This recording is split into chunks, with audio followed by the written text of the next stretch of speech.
Hello BookTube, my name is Elizabeth. Welcome back to my channel, Bouquets and Books. I have something fun for you today. It is entirely inspired by Janelle from the channel Too Fond of Books. So we are in March Mystery Madness and Janelle has created a game where we can use M&Ms to choose our next book. So I'm going to leave a link to Janelle's video and if I can, her form in the description box below. I'm not going to use Janelle's game exactly because her prompts are very precise and I would like to focus on my TBR and the books that I already have, and not all her prompts would lead to something I already have because I don't have that many mysteries in my TBR. I have just not even 10. So I'm kind of limited in my choice in a way.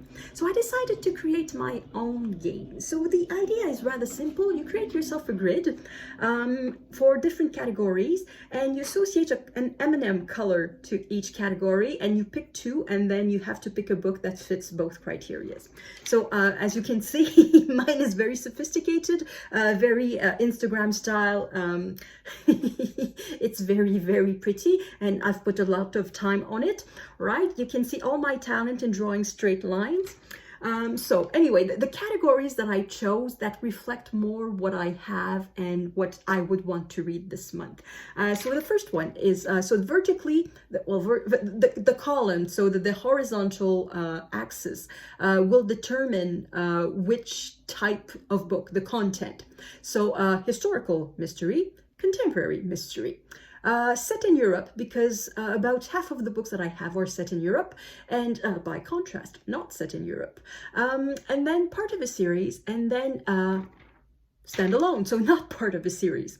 I'm going to explain a little bit the distinction that I make, what is a series and what is not. I consider a series something that must be read in order. So for example, the Miss Marple novels of Agatha Christie, I don't consider it a series because the character is fully formed from the first novel and she doesn't evolve through time. So it doesn't matter the order in which you read them, they are each standalone books.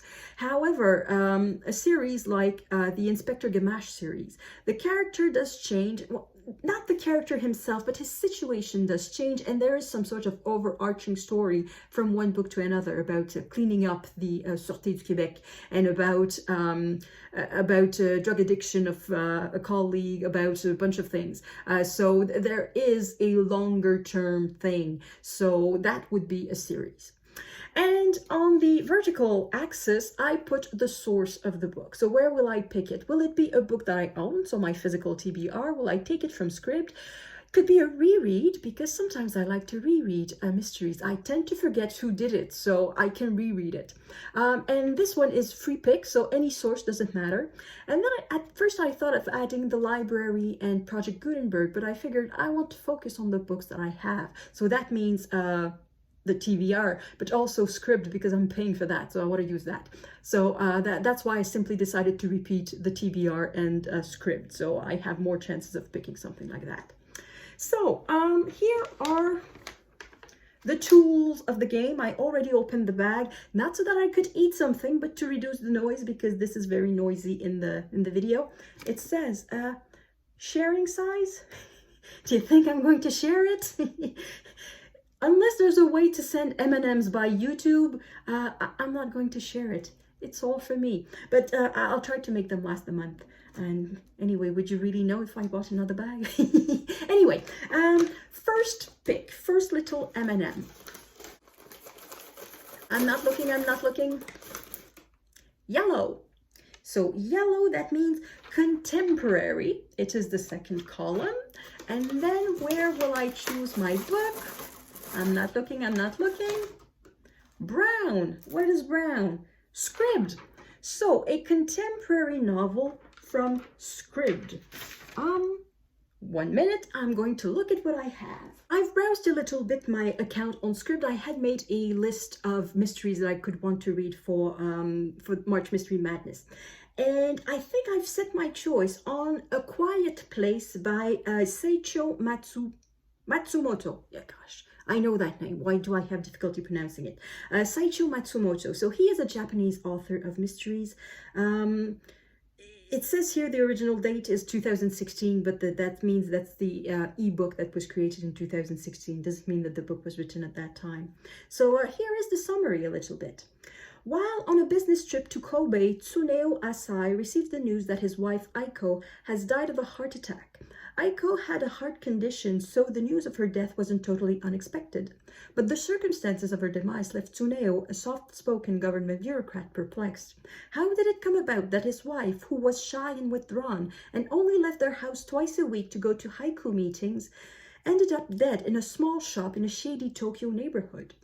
When Tsuneo goes to apologize to the boutique owner for the trouble caused by his wife's death, he discovers the Villa Tachibana nearby, a house known to be a meeting place for secret lovers.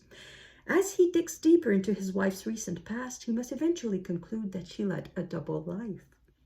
Now that sounds super interesting. So that's going to be the first mystery that I'm going to read for March Mystery Madness. I'll probably read others because this one is 231 pages long. So it's not going to take that long to read, but I hope it's going to be fun. I've read Matsumoto before and I like his books. So yeah, this is going to be fun. So thank you everyone for watching. Oh, by the way, I forgot the last step of the game. The last step is to eat the M&Ms in question. So as I said, I'm going to leave links in the description box to Jannelle's video and to her version of the game, which is more detailed and perhaps could be more interesting than the one that I have made. But perhaps you can make one for yourself, make prompts that suit your needs and suit your wants. Yeah, I wanted to have the choice because then the part of my brain that chooses the book is a bit of a toddler. If I tell my brain, read that book, my brain will not like it and I won't want to read that book. So that's why I decided to create just a category, a general category, like a contemporary from script. And that still leaves me the choice between well, probably hundreds of books, but within my list that I had made, I had the choice of like 10 books. So that felt a little less like being forced to read this particular book because it's the only one that fits the category. So yeah, so anyway, yeah, M&Ms are fun to choose. It's a good, literally good, delicious way to choose a book. So thank you everyone for watching and I will see you in the next video. À la prochaine!